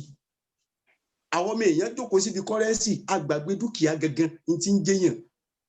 ìyí tí ń jẹ́ èèyàn àgbàgbé ẹ̀ kí ṣe là ń pè ní àlìmọ́lù nínú èdè Lárúbáwá òun náà lẹ ti sọ yẹn but kí n fún wa ní definition kékeré àwọn àfáà máa sọ ọ̀rọ̀ yìí gbajúmọ̀ lọ́dọ̀ gbogbo àwọn àfáà wọ́n ní máàlùkà máàlàkà wà máàlàkà máàlùkà. òun ní pé yín tó bá ti jẹ́ tiẹ̀ tó jọ pé ìwọ ló ní ownership ẹ̀, òun ni máàlùkà, òun lówó rẹ̀. ṣé mo pé tí tó máa ń sọ pé tá bá fún ní definition yẹn pé in tí mo ní ownership, in tí yẹn ní ownership lórí ẹ̀, APC yìí bó ṣe kéré mọ̀ yìí èmi mo ní ownership lórí ẹ̀, fìlà yìí bó ti mọ̀ yìí abẹ́ mi ló wà èmi mo ní, aṣọ tí mo wọ̀ yìí èmi mo ní, fóònù tí mo ń lò yìí èmi mo ní, sísítẹ́ẹ̀mù tí mo ń lò yìí mo gbé wá lọ́nà kékeré tí ó fi tètè yé wa ní o. so ṣé wàá rí gbogbo kinní yẹn òun ni máa lù. amáwọ̀ ọmọ ẹ̀ níbi adámọ́ kódà ẹ̀jẹ̀ tún sáré lọ báyìí. gbogbo yín tẹ wà níbi àìsàn ẹlẹ́kọ̀ọ́ nìyí ẹ̀ka nursery school, primary school, secondary school, university level, so títí ọlọ́run mọ̀ bí tẹ́ni kálukú tó wà nínú inú ẹ̀ lórí ẹ̀kọ́ wa education level wa nísìnyí ọlọ́run lọ́mọ tó ní kálukú wa. ṣé wàá rí gbogbo kíní àwọn èèyàn kí n rí sówó à ń rí as just like nǹkan kan tá a fẹ́ mú lọ síbi success, kí n rí àwọn kíní ẹ̀ gẹ́gẹ́ as success. ẹni tó bá ní mímọ̀ nísìnyí kò ní rí pé òun ní nǹkan kan yóò tún máa lọ wó kí abọ̀. ẹni tó ní làákàyè wisdom alhikma tá à ń pè ní hikma tó jẹ́ pé gbogbo èèyàn kọ́ lọ́wọ́ bá ń fún àníri àsìmọ́lù àníri àsowó àtùmọ̀ á lọ wá nǹkan ní kí yóò máa lọ fi wisdom yẹn wọlẹ̀ níbi tí ò ti yẹ kó fi wọlẹ̀ tó ṣe pé níbẹ̀ yẹn tẹ́ bá wo bẹ̀ yẹn wisdom ju ibi tó lọ fi wọlẹ̀ yẹn lọ. kí ni mo tó lè fi definite alimalu? èyí tí mo lè fi definite alimalu òun ni skill. Yes, alhamdulillah, skill tó bá good, aspect tó bá ti good malu tiẹ̀ nìyẹn. òun ni definition lárúbá ti fún wa ń ṣe yẹn. but àwọn èèyàn àkínrí problem ta ní nìyẹn. àkínrí ojú yìí malu ni, owó ni Ọlọ́run ti fún wa nítorí pé kò fẹ́ lò míì. ṣé gbogbo èèyàn ló lójú ni? gbogbo èèyàn kọ́ ló lójú. etí yìí Ọlọ́run ọba fún wa ni, malu wa ni, owó tiwa ni. ojú yìí wọ́n ní ká máa fi ka Al-Qur'ani, a máa fi wo Al-Qur'ani ni. etí a máa fi gbọ́, ká lò síbi tó dáa. imú a máa fi gbóòórùn, ẹnu a máa fi sọ̀rọ̀, a dẹ̀ máa fi jẹun, a dẹ̀ máa fi sọ̀rọ̀ rẹ̀, a máa fi ka Al-Qur'ani. gbogbo kíní yìí pátápátá owó ni o, owó ni o. ìwọ tọ́lọ̀ ń bá wá fún ní kíní kan nínú ní skill kan nínú àwọn skills tọ́lọ̀ máa ń fún yàn, skills tọ́lọ̀ máa ń fún yàn, wàá lò síbi tó dáa. má wàá máa retí currency yìí pé ó dìgbà tí n bá ní dọ́là lọ́wọ́, má retí currency pé ó dìgbà tí n bá lówó lọ́wọ́, tí n bá ní náírà lọ́wọ́, má retí currency pé ó dìgbà tí n bá ní sterling lọ́wọ́. ibi tá a ti ṣe mistake nìyẹn o. ibi táwọn Ànábì Ádámù ti ṣe mistake tá a ti ń dààmú látijọ́ náà di sí ni. ok ṣówó lẹ̀ wá kí Ọlọ́run wa fi ṣe fìtí náà àwa ní rí, àmọ́ wa dààmú káàkiri. Ọlọ́run bá ní alimalu, owó, walibanun. ẹjẹ tún sọ̀rọ̀ owó, ẹjẹ ń sọ̀rọ̀ owó lọ díẹ̀ sí. ṣe rí tá a bá ń sọ̀rọ̀ owó, ó kó sára nǹkan mẹ́jọ kan tí n bá gbàgbé. àkọ́kọ́ ó wà nù tí mo ti kà tẹ́lẹ̀ náà, but màá tún kà mí kó inshallah. àkọ́kọ́ òun náà ni alimaakilu. tàbá ń dákọ̀ alimaakilu, òun ni àwọn nǹkan tá à ń jẹ. kíyàn ní tí ó jẹ owó ni Ọlọ́run ọba ní fún yàn. kò ṣe gbogbo èèyàn ló ní tí ó jẹ nílé, kò ṣe gbogbo èèyàn ló ní tí ó jẹ ebi ń pa àwọn èèyàn ta o. àkọ́kọ́ nìyẹn one. ẹlẹ́kejì òun náà ni alimakasibu. òun ni kéèyàn mọ iṣẹ́ ṣe, kó lè ṣiṣẹ́ kó gùdù níbi iṣẹ́. oúnjẹ ẹlẹ́kejì àbí so ó lè ṣiṣẹ́, ó dẹ̀ mọ iṣẹ́ ṣe, ó dẹ̀ níṣẹ́ lọ́wọ́. ẹlẹ́kẹ̀ẹ́ta òun náà ni alimaalimu àbí ká pè ní atalim, òun ni knowledge. nítorí ẹlòmíì wà oníṣẹ́ ọwọ́ but kò mọ nǹkan kan nípa tá a bá ń sọ̀rọ̀ knowledge o, tá a bá ń sọ̀rọ̀ education kò mọ, but oníṣẹ́ ọwọ́ ó gùdù níbi iṣẹ́ ọwọ́ rẹ̀. bí ẹnìkan sọ fún mi níjẹ́ that's on Tuesday kọ́ nìyẹn wípé broda Akimu náà ni, broda Akimu ní sọ̀rọ̀ yín jò ní náà sọ̀rọ̀ ẹnìkan tí wọ́n ní kò kàwé o, kò mọ̀wé, but iṣẹ́ rẹ̀ dá lójú. yóò wá máa pè àwọn èèyàn, tẹ́ bá sẹ́ndì àdírẹ́sì sí pé kó wá bá yín ṣiṣẹ́, yóò wá ṣe fi àdírẹ́sì yẹn lóò fi hàn èèyàn. irú yẹn nísìn ó ní iṣẹ́ ọwọ́ but kò ní knowledge. ẹ̀bùn ní kíní yìí ó yàtọ̀ síra wọn, kì í ṣe kan náà. ó jẹ́ mélòó tí mo kà ń sìn mo kọ́kọ́ ka alimahakilu òun ni tá a fẹ́ jẹ nítorí pírọ́blẹ́mù ni tó ń dààmú àwọn èèyàn ẹlẹ́kejì òun náà ni alimakasibu iṣẹ́ ọwọ́ ẹlẹ́kẹta òun náà ni alimahalimu tí ń jẹ́ knowledge ẹlẹ́kẹrin òun náà ni alimanakiru àwọn nǹkan tá a fẹ́ fẹ́yàwó wedding mo fẹ́ lọ́kọ mo fẹ́ fẹ́yàwó mo fẹ́ bímọ èmi náà fẹ́ ní nasilu so mo fẹ́ ní family mo fẹ́ kó family jọ kò ṣe gbogbo èèyàn lọ́lọ́run fún family o kì í ṣe gbogbo ẹlòmíì bó ṣe wáyé lọ́kùnrin tí wọ́n bí bó ṣe wáyé lóbìnrin tí wọ́n bí bẹ́ẹ̀ náà ni ó jáde kó nu ilé ayé bẹ́ẹ̀ náà ni ó jáde kó nu ilé ayé kò ní níyàwó kò ní bímọ wọ́n sì bí òun náà ni bó bá jàgbà tó bá jà gidi tó jàgbára láti lè fẹ́yàwó láti lè kó family jọ wọ́n á dẹ̀ tuntun ká máa lórí kò dẹ̀ ṣe nǹkan kan fọlọ́run o bọ́lọ̀ ṣiṣẹ́ tiẹ̀ ní o ẹni tó wọ́n tó wá jọ pé o ti pé 19 years o ti pé 18 years lóbìnrin làwọn ọkùnrin ti ń tẹ̀lé ọkì o ti pé 20 years 22 years lọ́kùnrin làwọn obìnrin ti ń tẹ̀lé ọkì ẹ̀ ní dúpẹ́ fọlọ́run ní dúpẹ́ fọlọ́run láyé ó jẹ́ nǹkan mélòó tí mo kà ó jẹ́ nǹkan mẹ́rin ẹlẹ́karùn-ún òun náà ni alimanasibu post àwa fẹ́ wá post láyé ìpè iṣẹ́ wọ́n ń débi gọ́fúnà yẹn gbogbo tó bá gbà láàfún èmi náà fẹ́ di mo fẹ́ jẹ́ gọ́fúnà Lagos State mo fẹ́ jẹ́ gọ́fúnà ní ibi tí mo jẹ́ mo fẹ́ jẹ́ tó jọ pé àwọn èèyàn tó ń para wọn lé lórí wọn ronú Ọlọ́run ọba tó fún wọn ní rántí Ọlọ́run lásìkò yẹn wọn sì rántí kí ló fẹ́ wá yàní what will come after that post kí ló fẹ́ wá lẹ́yìn àwọn èèyàn ronú rẹ̀ àsìkò tí wọ́n bá ń wá lọ́wọ́ yẹn kí wọ́n rí gbogbo tó máa nábì Ádámù bá ń wá lọ́wọ́ ni kódà ẹ jẹ́ fún yín ní àpèjúwe kékeré kan lórí ọ̀rọ̀ afẹ́dépò Arnold tá à ń pè commando tó ń ṣe fíìmù tí gbogbo actors tẹ̀ mọ́ ọmọ Amẹ́ríkà yẹn tẹ̀ mọ́ ní o tó jẹ́ gọ́fúnà ǹjẹ́ California kọ́ ni California náà ni l'Amẹ́ríkà láìpẹ́ yìí. Arnold Schwarzenegger governor of California wrestler actor bodybuilder governor. Yes. Jazakillahu khairan ọsọ nǹkan kan jò ní òun sọ ń jọ omi lójú fídíò ni mo wo òun sọ ń jọ omi lójú èmi gan mo mi náà ń gbọ́ ẹ̀rọ Ọlọ́run bá bà mí pé èèyàn gbọ́dọ̀ fẹlẹ ìṣèwà sí fáwọn èèyàn tí wọ́n ń wá ayé ó nígbà tó ń wà ní orí governorship òun wọ́n ṣí hòtẹ́ẹ̀lì kan sí Canada hòtẹ́ẹ̀lì wọ́n pe hòtẹ́ẹ̀lì yẹn ní ṣe global ìrántí orúkọ hòtẹ́ẹ̀lì yẹn okay in short wọ́n ṣí hòtẹ́ẹ̀lì kan síbẹ̀ wọ́n wá ní kó wá ṣí fáwọn wọ́n pe gọ́fúnà wá láti Amẹ́ríkà kó wá sí Canada so nígbà tí ó máa débi hòtẹ́ẹ̀lì yìí níwájú hòtẹ́ẹ̀lì yẹn Concord Hotel yes alhamdulillah Concord Hotel ọ̀gbọ́n tẹ̀sán ó wà lórí íńtánẹ́ẹ̀tì ọ̀rọ̀ tí mo sọ yìí so wọ́n mẹ́kì èrè Arnold wọ́n gbé síwájú hòtẹ́ẹ̀lì yẹn wọ́n gbé síbẹ̀ tí wọ́n fi ọ̀nà ẹ̀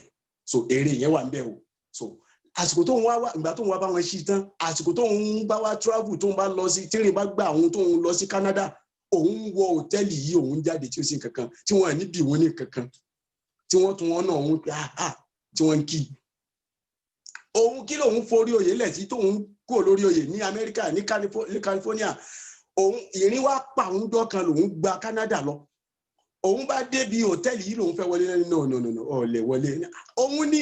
òun lòun dúró nù èrè yóò ní wọn ní ọ̀lẹ̀ wọlé náà ìgbà yẹn nìyẹn ìgbà tó wà ní orí post nìyẹn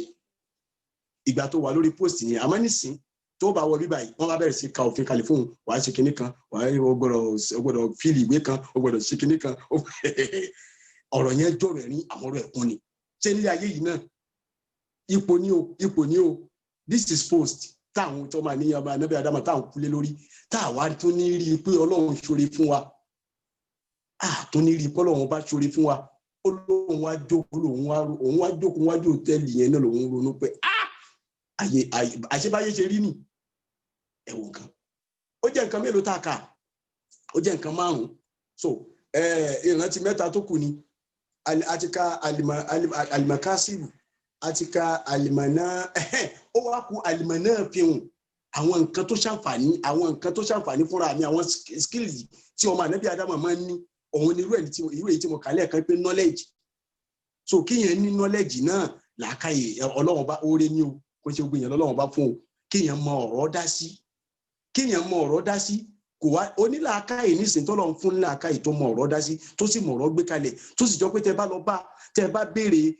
tẹ́ bá seek advice lọ́dọ̀ ẹ̀ yóò fún yín ní good advice tẹ́ ọ̀rọ̀ tẹ́ bá fún yín yẹn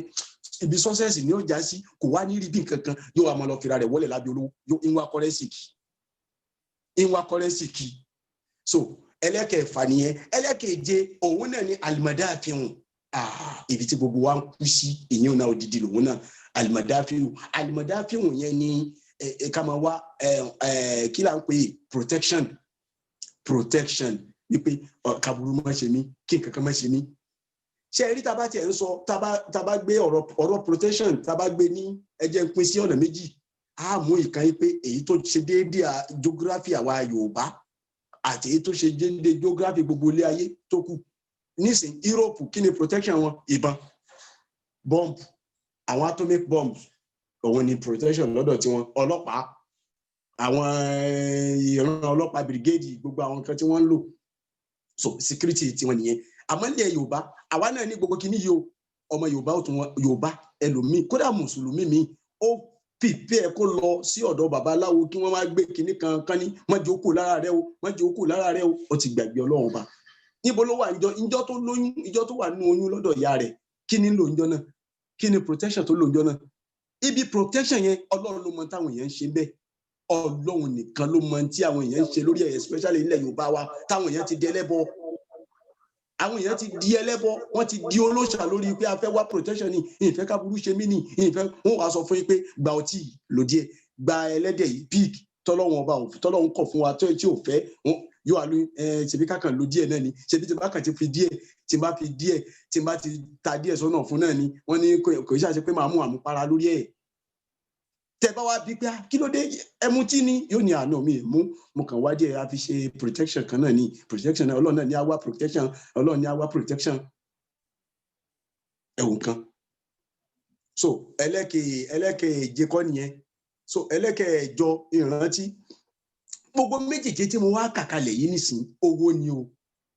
mò ń fọlọ́run búra sí fún yín pé ẹni tọ́lọ́run bá kó gbogbo ẹ̀ fún tọ́lọ́run ní ó rọrùn fún owó ni o àmọ́ àníri ṣé mọ̀ pé gbogbo tí mo kálẹ̀ yìí sìn ṣé mọ̀ pé mi ká currency ń bẹ sìn ṣé mọ̀ pé mi ká currency ń bẹ á wàá fi gbogbo kinní ilé tẹ bá rẹ̀ ń tọ́lọ̀ ń kó gbélé fún sìn yóò wá fi gbogbo kinní ilé yóò máa wá currency kì meanwhile gbogbo kinní yìí ti ju currency lọ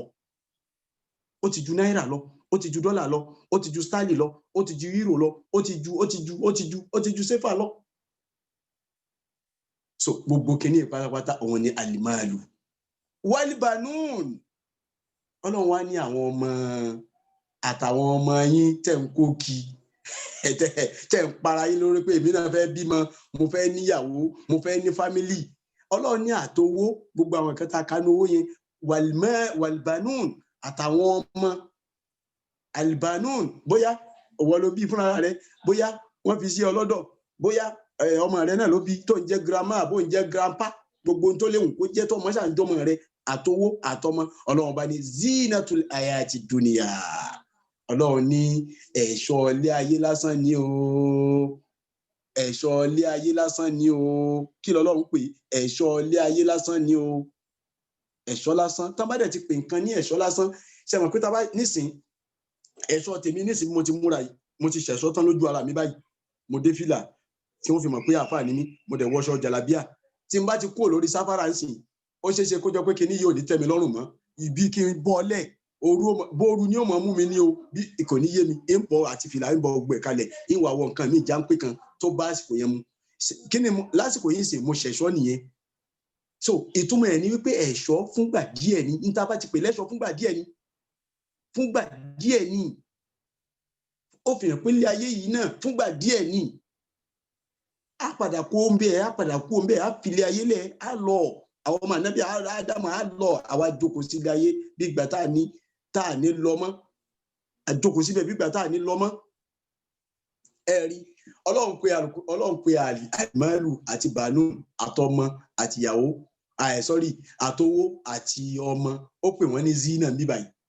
ó ní ẹ̀ṣọ́ ni wọ́n ẹ wá tẹ̀lé mi ká lọ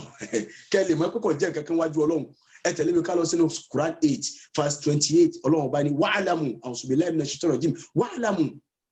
ẹ lọ mọ̀ ẹ̀yin ará sáfárà ẹ gbọ́ dáadáa o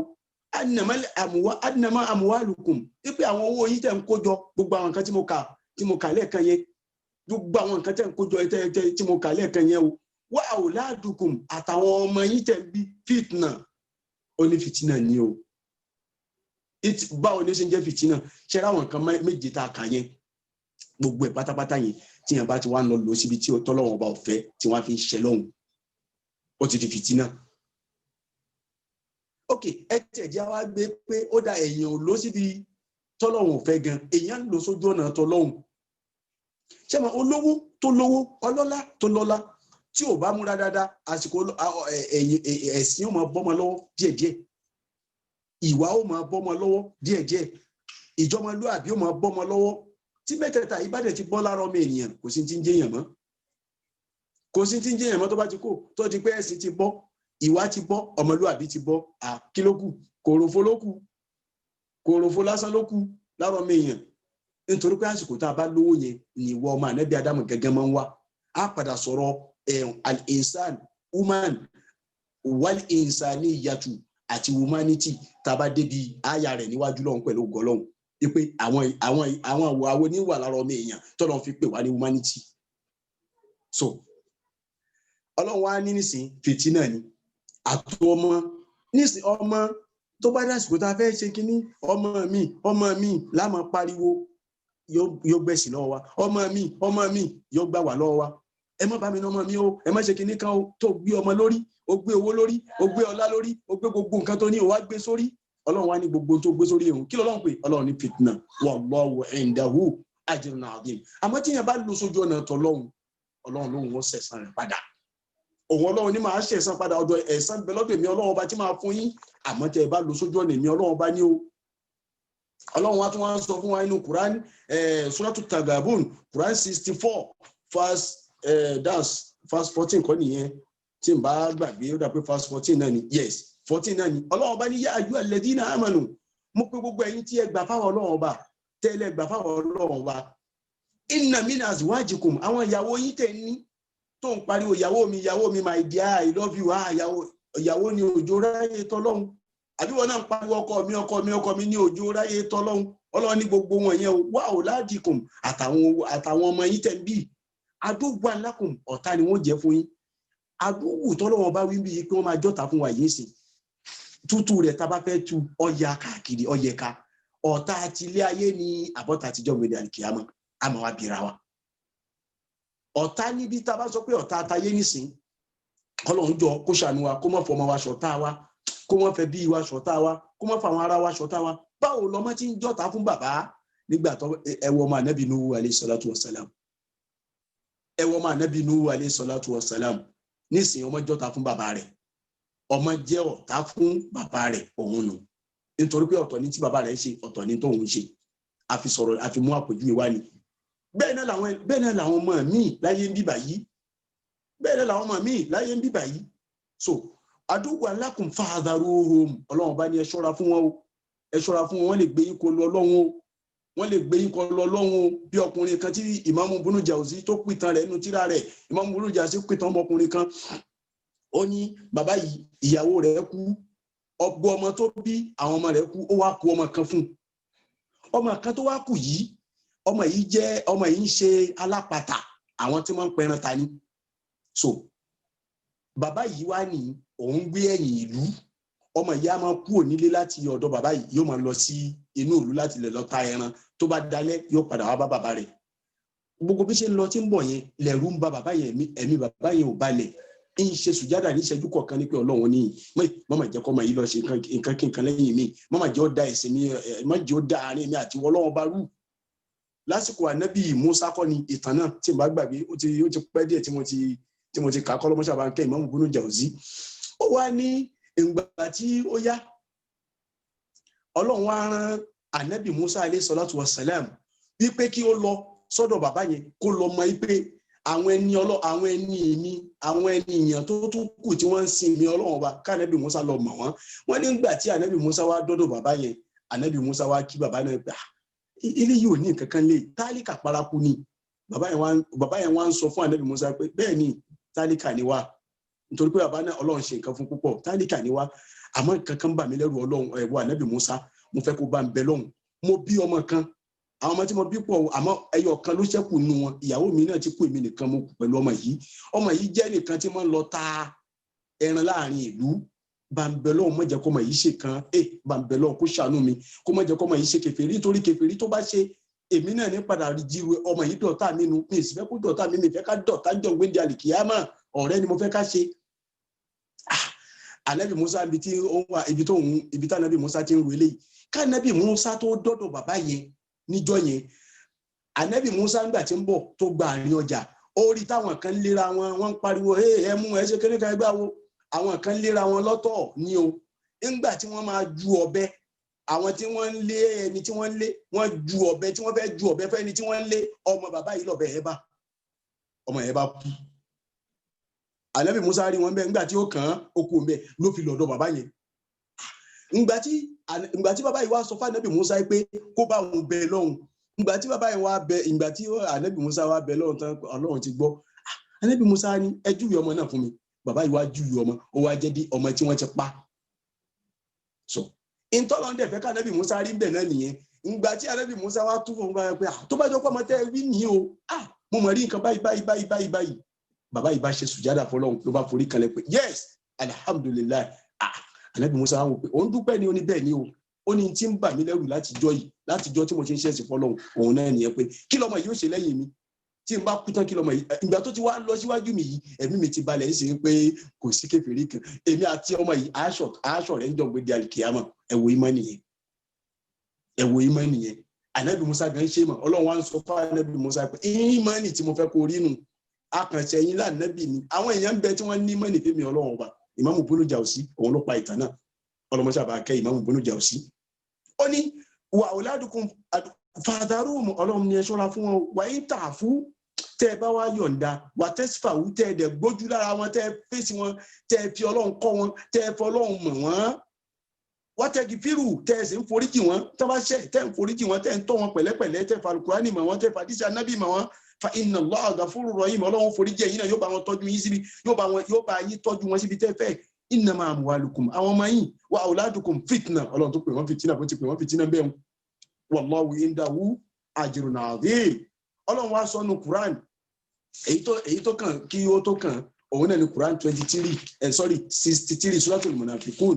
ní verse 9 Ọlọ́run bá ní ya ayyuhal ladzina amanu mo pe ẹ̀yin tẹ́ lẹ gbàṣẹ la tulhikum amwalukum ẹ má jẹ́ káwọn ọmọ yìí kan kó yín kọlu èmi Ọlọ́run bá àwa la fún yín wa auladukum àtàwọn ọmọ yín in anzikirillah ẹ má jẹ́ kí wọ́n kó yín kọlu kẹ́ wá rántí èmi Ọlọ́run bá kó wá jọ pọ́ ọmọ rẹ lọ ń tọ́jú tó fi gbàgbé Ọlọ́run ọmọ mi ló ń pariwo títí ó fi kọlu Ọlọ́run ọmọ mi ló ń pariwo títí tí ó fi kọlu àwọn ẹni Ọlọ́run ó fi kọlu òfin Ọlọ́run ni ẹ má jẹ́ ṣe bẹ́ẹ̀ wà má yẹ fàlùdàlẹ̀ kí Ọlọ́run ni ẹ tó bá ṣe bẹ́ẹ̀ fàwùláìkà humul khasirun ọmọ òun náà láfi ṣe fìtínà fún ọmọ òun náà láfi ṣẹgba tí ó lù ú ọmọ yẹn náà láfi ṣẹgba tí ó lù ú so ibi tí ó ń jọ pé ibi tí màá dúró sí ni Ọlọ́run wá ní alimalu walbanun òun nìkan la tú zinatul ayati dunya Ọlọ́run ni a fi wọ́n ṣẹ̀ṣọ́ fún yín ni ó pè wọ́n zina ó pè wọ́n fìtínà ó pè wọ́n zina ó pè wọ́n fìtínà walbaqiyatu salihatu láti gbé tafsiri tá bá tún fẹ́ ní ọ̀sẹ̀ tí ń bọ̀ pẹ̀lú ògbọ́lọ́n kọ́lọ́n ju ẹ̀mí mi àti yín lẹ̀ so ilé ayé ọ̀dì pẹ̀lẹ́pẹ̀lẹ́ wà pẹ̀lẹ́pẹ̀lẹ́ kò sí tá à ń wá bẹ́ẹ̀ kò sí tá à ń lọ tá à rọ́ náà gbogbo tá a bá kójọ náà tọ́lọ́run bá ní ta ló ní Ọlọ́run bá ló ní ó ní wallahu khalaqakum wa ma ta'malun èmi Ọlọ́run bá mo ní tẹ́ ẹ bá ti wá lu àwọn ìkẹ́ yìí sójú ọ̀nà èmi Ọlọ́run bá tẹ́ lù dáadáa Ọlọ́run bá ó sanwó rẹ̀ padà yóò sì ṣe bẹ́ẹ̀ tí bá ti fẹ́ àmọ́ tá a bá ṣagídí ipe kìíní kan owó mi ní ìgbà òun náà ni ọmọ jẹ́ fìtínà òun náà ni ó jẹ́ fìtínà mo fẹ́ kẹ́ ẹ mọ̀ in short ẹ jẹ́ ń sọ pé conclusion mi ni pé gbogbo tá a bá ti gbé sórí Ọlọ́run fìtínà nìkan yẹn mọ́ sábà já sí gbogbo tá a bá ti wá gbé pé ìwọ Ọlọ́run bá náà ló ní ẹ̀rí yóò sì lọ pẹ̀lẹ́pẹ̀lẹ́ yóò lọ pẹ̀lẹ́pẹ̀lẹ́ Ọlọ́run ó máa bá yín yanjú ẹ̀ yóò sì máa bá yín mójútó àmì ìta bá ṣagídí lórí ẹ̀ pírọ́blẹ́mù àti fìtínà ní jásí ọlọ́mọ fi Allah ló fi jẹ́ pé wọ́n ní anabi sallallahu alaihi wasallam máa ṣàdúrà òun làdúrà tí mo fi bẹ̀rẹ̀ kíní yìí ẹni tó bá fura Allahumma ó ní Allahumma ihfaz lana ismatu amrina alladhi huwa ihfaz umurana alladhi huwa ismatu amrina wa afas dunyana Allahumma ihfaz lana dunyana ọlọ́mọ ṣàbà aṣọ ilé ayé wa alladhi huwa ismatu amrina tó ṣe pé òun gangan lọ̀rọ̀ wa a ní kankan mi ọ̀rọ̀ ilé ayé náà ni wa afas lana akhiratana wa bá wa ṣọ́ àlìkíyàmá wa allati fiha ma'aduna tó ṣe pé ibẹ̀ la padà darí sí kọ́lọ̀ bá wa ṣọ́ ayé kó sì bá wa ṣọ́ àlìkíyàmá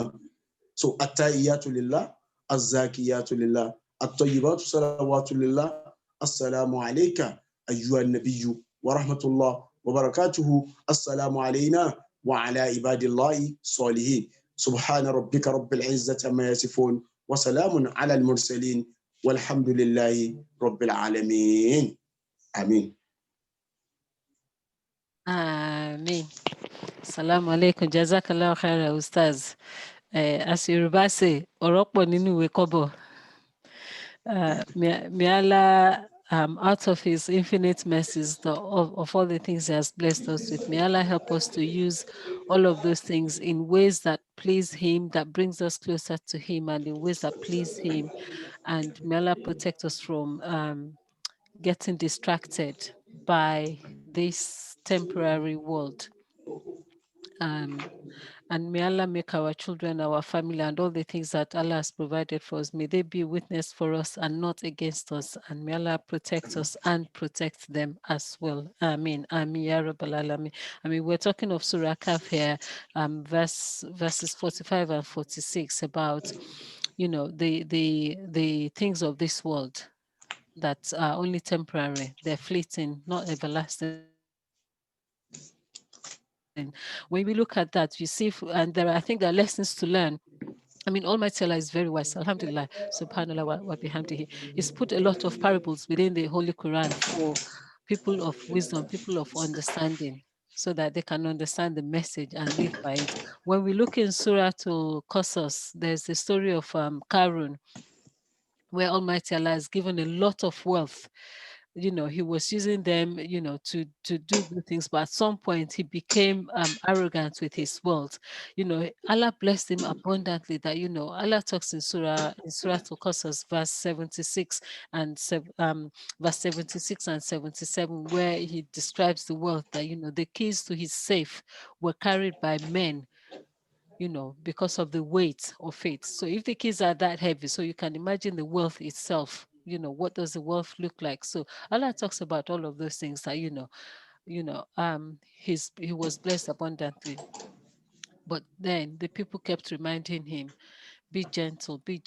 don't become arrogant because of the wealth that Almighty Allah is giving, because Almighty Allah does not love people who are arrogant or people who are greedy. And He says that in many places within the Quran.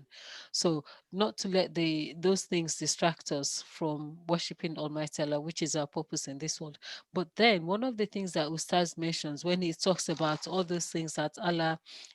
what are the things that are wealth, that, we're not talking of money now, but the things that Almighty Allah has given us, the natural skills, the natural resources that Allah has given us. How do we use them? Those things that, the wisdom, our tongue, our ears, all those things that Allah has given us. How do we use them? And Allah talks about them in Surah Al-Qasas again, verse 77. Where He says, Bismillah ar-Rahman ar-Rahim, but seek with the wealth which Almighty Allah has given you. What is that wealth? It is all these things that Ustaz has described here. The wealth that Allah has given us, naturally, everybody has it, which is your skill, that things you do, with your hand, the manual skills that you have, or the knowledge that Allah has given us, or even the family, as well as the positions, wherever you are. I think everybody is in a good position. Allah has placed you to be in a post or be in a rank or have a status for a reason, and those things are temporary. as to learn from the narration of the example of Arnold Schwarzenegger, when he went to that hotel in Canada while he was a governor, and after he left the governorship. So some things go with posts that are not everlasting. So don't rely too much on them. Wealth comes and goes. So Almighty Allah says in Surah Al-Qasas, chapter 28, verse 77, that seek with the wealth that Almighty Allah has given you the home of the hereafter. So those things that we have are a means to an end. The means to an end, and the end is the success. And success in the sight of Almighty Allah is different from success in the sight of human being, that, based on our limited wisdom compared to, success in the sight of Almighty Allah. So we will stop there today. It's a reflection, and, may Allah also make all those wealth and our families, our husbands, our wives, and our children. May Almighty Allah make them witnesses for us and help us to use them, all of us together, in ways that please Almighty Allah, that one will not become a burden on the other, or an enemy in the future. May Almighty Allah keep our children, make our children believers, and I think, Ustaz, when we get to the Anobi, the later verses of Surah Kaf, I want us to make references to children here, and the relationship between parents and children, and how to use our wealth in a way that pleases Almighty Allah. When we start talking about the experiences that Anobi Musa alayhi salatu wasalam witnessed in his journey with Zulkarnain, because there was one of the people there, where Zulkarnain killed one child for a reason, so that the child does not become a trial for the believing parents in the future. So there is a relationship in all of these things. So may Almighty Allah protect us and our families and everything that Almighty Allah has blessed us with. And, we're in 2021 now, it's a time of various things. Allah knows the future, we don't know, but may Allah protect us, our families, give us good health, long life, and the faith, increased faith to be able to serve him even better than we have done in the past. Amin, amin, ya Rabbal Alameen. Rabbana taqabbal minna innaka anta samiul alim. Rabbana taqabbal minna innaka anta mujibud du'a. Rabbana atina fid dunya hasanatan wa fil akhirati hasanatan wa qina azabannar. Rabbana hab lana min azwajina wa zurriyyatina qurrata ayunin waj'alna lil muttaqina imama.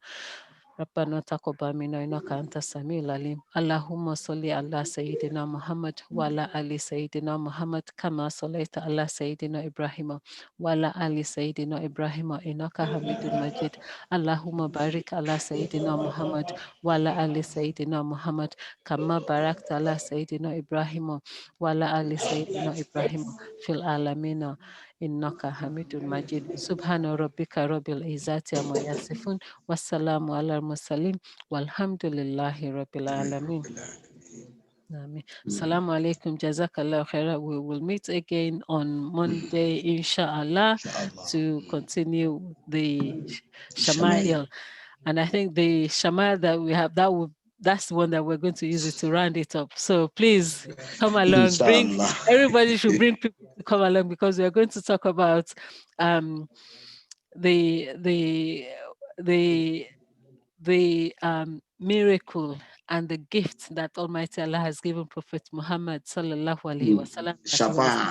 the shafa, which is intercession, that he has not given the other prophets before him, alayhi salatu wasalam. So please be with us then, inshallah. May Allah keep us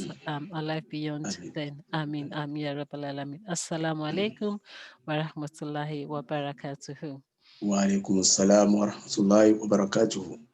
Salam alaikum. Do we have any questions? If we finish the program, so if anyone has any questions to ask before we go ahead. Otherwise, what's left to say is salam alaikum, and we will see you on Monday, inshallah.